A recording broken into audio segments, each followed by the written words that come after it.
Hi everyone, I'm Kim. And I'm Jen. And welcome back to our channel, Girlfriend, We Feel Ya.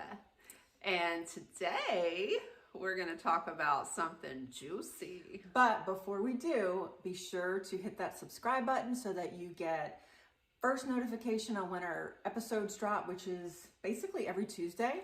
Yep. And so you stay in the loop on all the new episodes. Yeah, and also when you guys subscribe, it just makes us feel loved. And it makes us want to keep on doing this thing. So show us you love us. Yeah. And hit subscribe. All right, let's do a little cheers. Cheers. Cheers, my love. So she's doing wine, I'm doing coffee because we are at her house and it has been snowing here for days and days. There's like 9 inches of snow on the ground and the roads are kind of rough. So as much as I want the wine, I have to drive home after. And so I'm just grateful you came over today. Yeah. And made you get dressed. I haven't seen another human since last Friday. I've only been here with my husband and the dog. So it's kind of nice to have some new human interaction. Yes, it is. All right. So today's juicy topic is comparison. The comparison trap. And just because it doesn't happen on social media doesn't mean it's not happening. You got to remember that about people's lives. So let's get into it.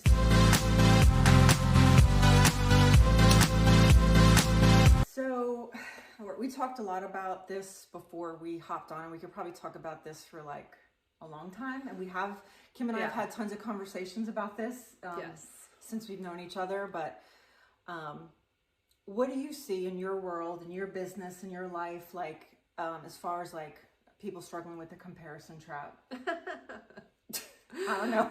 Okay, so for those of you who don't know, I'm a photographer and I do a ton of boudoir photography. I work with a lot of women. She's thebomb.com. Well, thank you, ma'am.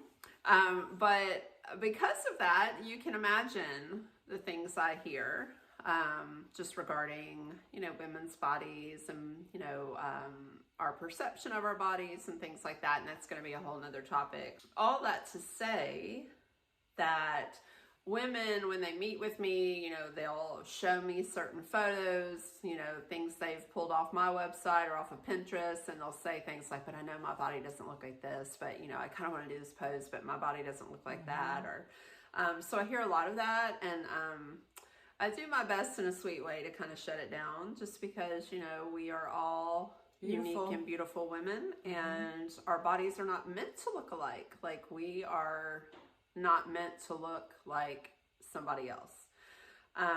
So that's probably the biggest way it shows up in my work. How about you?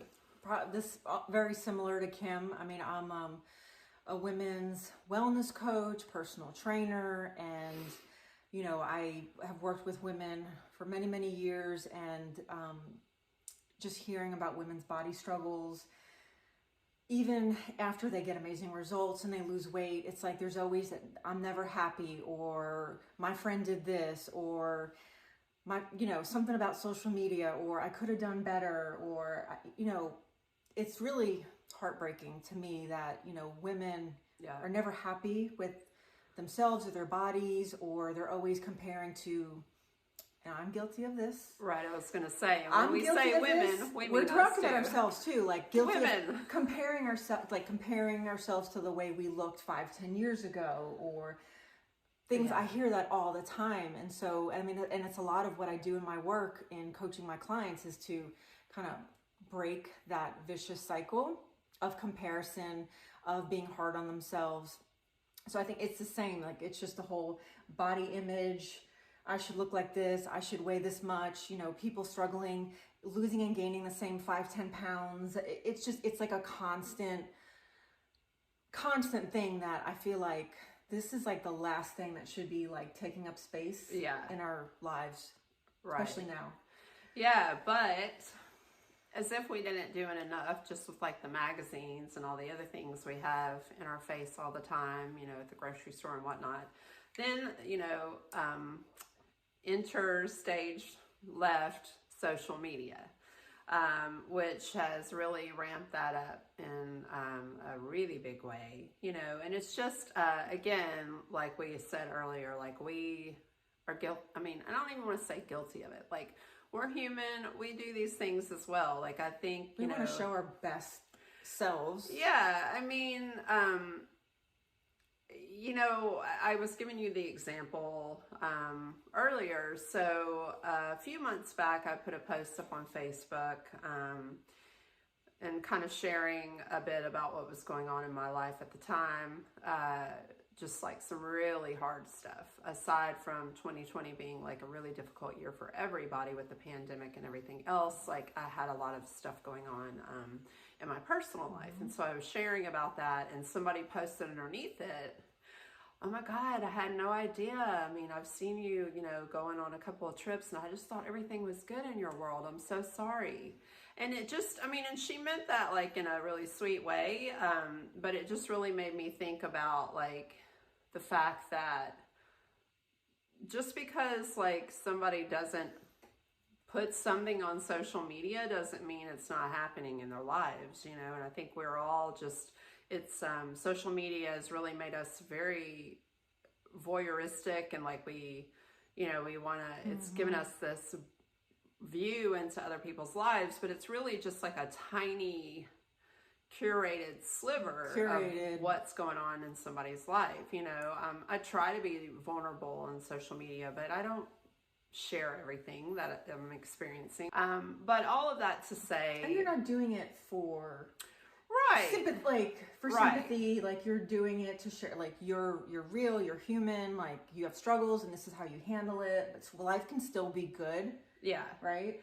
Yeah, I mean, and I still, as hard as last year was, I mean, you know, my husband and I, we have like a little trailer, like a little pull behind trailer that we've had for a few years, and it just made it really still possible for us to travel, you know, because we slept in that thing and we could, you know, kind of do that. So I was really grateful to share those experiences online, but because that's part of your world and what makes you happy. Yeah, but you know, in the meantime, of course, I had all of these other things going on. But all of that to say, we were kind of talking about earlier before we started recording, like what some of the triggers are for us, because like I just turned 50 a few months ago, and as I've gotten older, I can tell you that, you know, I really don't compare myself to others the way I used to.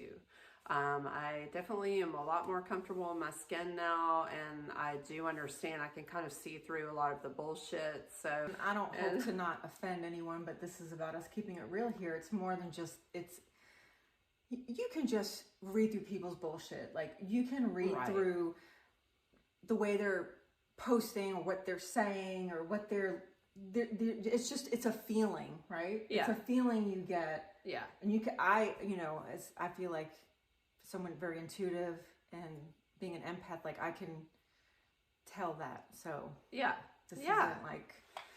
Yeah, so I think it's very important that when we're looking at social media, that we just kind of understand that you're only seeing a small part of the picture. And also, I mean, you've got a lot going on in your own life that's cool. And we have enough to worry about without comparing our bodies to other women's bodies, or their life, or their or being envious of their house, so-and-so's new car, or their house. I mean, I think like that goes to like people struggling with their own unhappiness or self-worth when they're obsessing over what other people are doing or what they have. Right. And that's just kind of, or you see like people always posting about kind of like, look at me. And then it's like, it's like a cry for attention. Right.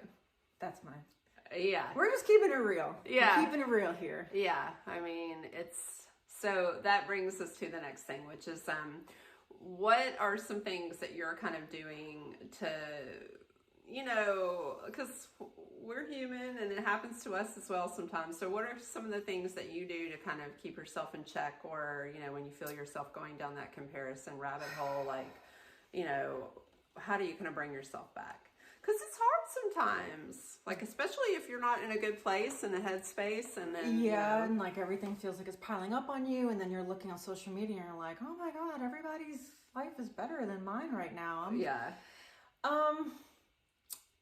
I feel like I know just from talking to people and knowing people that in a lot of situations, people are really behind the scenes struggling a lot. Yeah. And like, it kind of ties back to what we talked about, knowing that we all struggle, and that if I'm struggling, it's cool. I know other people are struggling. So the people that I see that are like, oh, like there's shit going on behind the scenes, and that's fine. There's no judgment. Yeah. But like, we all have to accept the bad days, and accept that we're going to have a week where maybe we feel shitty about our body, or we feel, you know, unsuccessful in our business, and that it's going to pass. Like for me, I always know, like, if I feel that way, it's going to pass. Yeah. Like tomorrow's going to be a better day.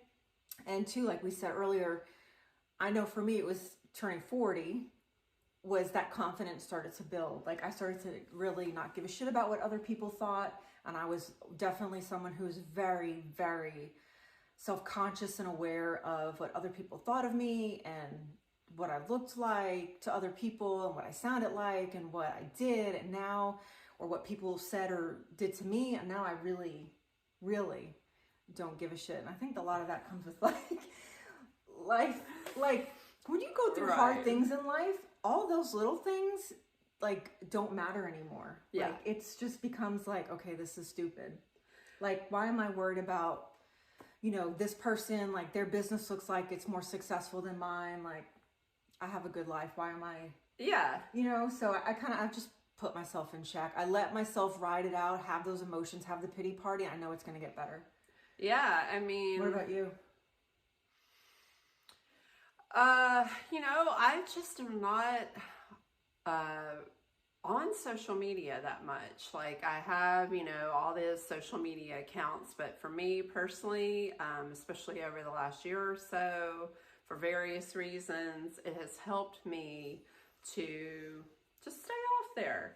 You know, and it's hard too, because I feel like I miss a lot, because, you know, so many people have become reliant on social media to like keep up with each other, each other, and also share events and stuff. And so I have missed a couple of things, which is a kind of a bummer. But, you know, I've also been really good about like telling people, hey, you know, next time, will you text me that, or will you, you know, private message me, because I don't want to miss, you know, a virtual workout or whatever it is. Yes.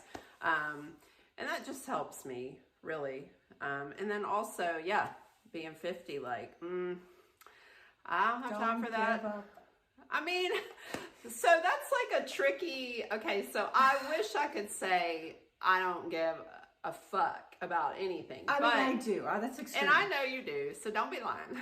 But we're... It's way better. Right. It's way better, and it's easier for us to say, to maybe have a moment where you're like, and then go, oh, you know what? That shit, it doesn't matter. Well, do you think, okay, so do you think that you've seen a change in me since we first met in that regard? Yes. Okay. Yes. And same. Yeah. I mean, because life is just, it's maybe sounds cliche, but life is just too short for that. And I mean, I also think based on some of the things we've been through, like, you know, you've lost some people close to you. I have as well. We've gone through some really hard, you know, difficult things over the last few years. I think the more life kind of beats down on you that way, the more you just kind of go, yeah, like I don't have time to worry about that. But you know what? I thought about that. There are some people that really have fairly good, easy lives. You know, they haven't experienced illness or death of parents or relationship troubles, or like there are really people that have a very genuinely easy life, that haven't really had to go through tough experiences. So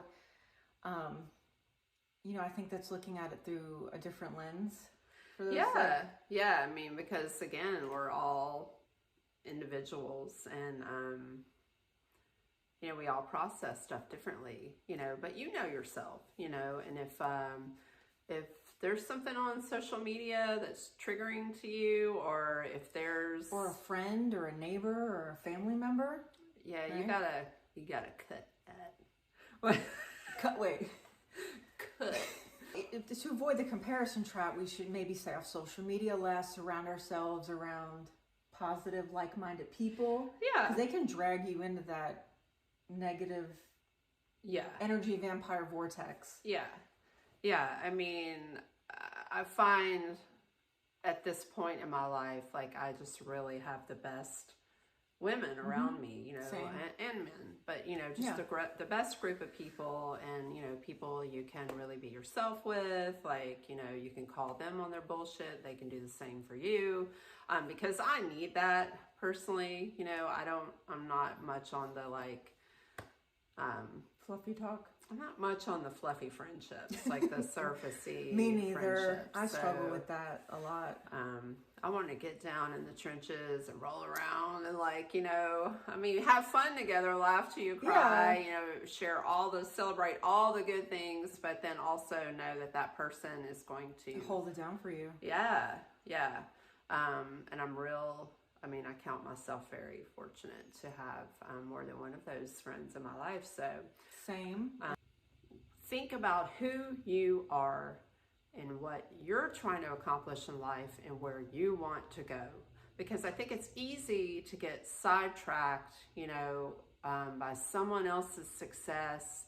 And then you start comparing yourself and you feel like, you know, you're not up to snuff, when in fact, you're trying to do something completely different than that person is trying to do. Or comparing yourself, like, if, like I say, a new client started tomorrow, and then they're comparing themselves to their neighbor who's been working out for 10 years, or the way they looked 10 or 15 years ago, you can't compare your day one, like starting a business or building your body, to someone who's been doing it for 15 years. Right. Like, you can't compare it, and it's not easy. It's like not easy for anyone. So, there's a lot of hard work that goes in behind the scenes to build a business, to build a body, to build a good mindset, mental mindset, or emotional resilience, to being a strong person. And we can't compare that. We don't know what that person's been through, right? Or how long they've been doing it. Yeah. Right. So, like, that's right. All right. Ooh, I know what we need to talk about. We need to end on on a fun note. Oh, okay. I like fun notes. I thought it was fun. I thought the whole note was fun. A little more fun. Okay. More fun. Okay. So let's talk about some of our favorite things right now. Like, what are some things that, like, you're loving right now? These are a few of my favorite things. What are you loving? I'm really curious. Okay. So I'm loving, because we have, like, a ton of snow, I think, as I said at the top of the video, which we don't really get down here in Memphis, like, ever.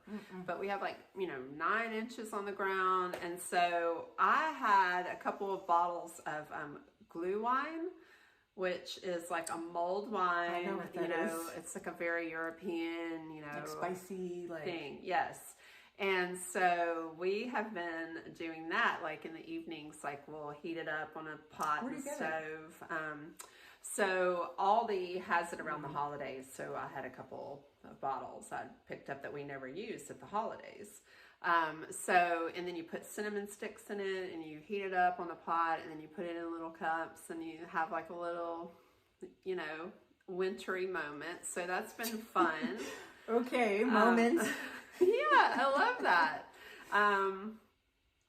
And what, like, food? Do you have any, like, foods you're kind of, like, dig it? Like, what are you eating a lot of now? Hummus and chips. Oh my God, hummus and crackers. And hummus. And I actually like hummus with bell pepper, like, just slice those babies and dip it in, or tortilla chips.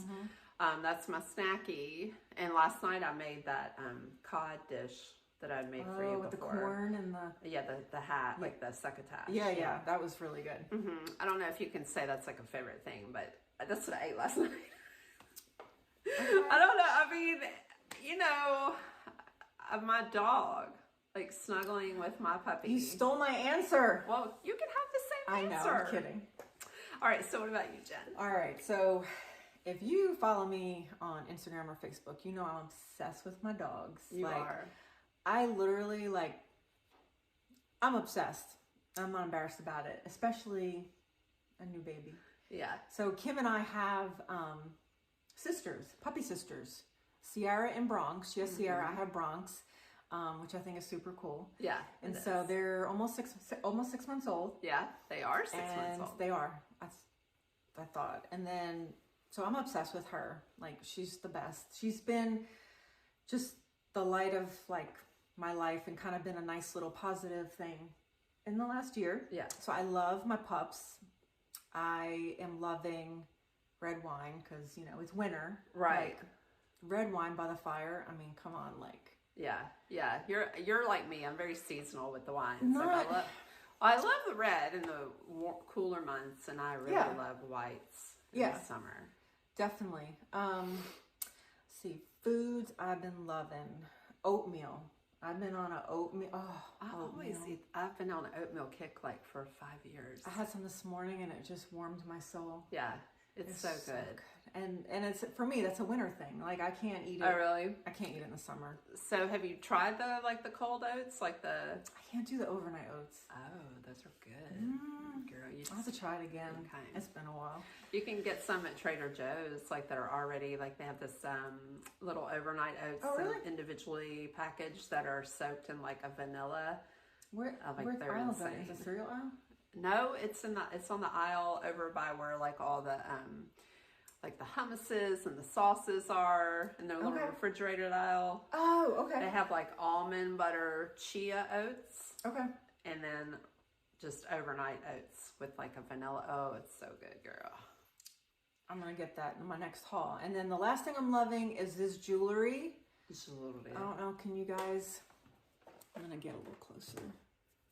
Can you see? It's so pretty. Like... I'm going to get those. Melinda Maria. Again, this is not sponsored. So yeah, I'm like obsessed with her jewelry and I'm going to keep buying more even though I have nowhere to go. Right. So yeah, that's my latest obsession is this Melinda Maria jewelry. You can find her all over social media. Yeah. All right. Okay. Okay, well, we're going to sign off. And a little wisdom nugget from us. Just do you. Don't compare. It's not worth the stress and the mental exhaustion. And if you do start to compare, phone a friend who can talk you down. Or reach out to us. Like, if you guys are struggling with that and have a question or just want to, like, hash it out, like, shoot us a message on social media. Yeah. We'll talk you off a cliff. We will.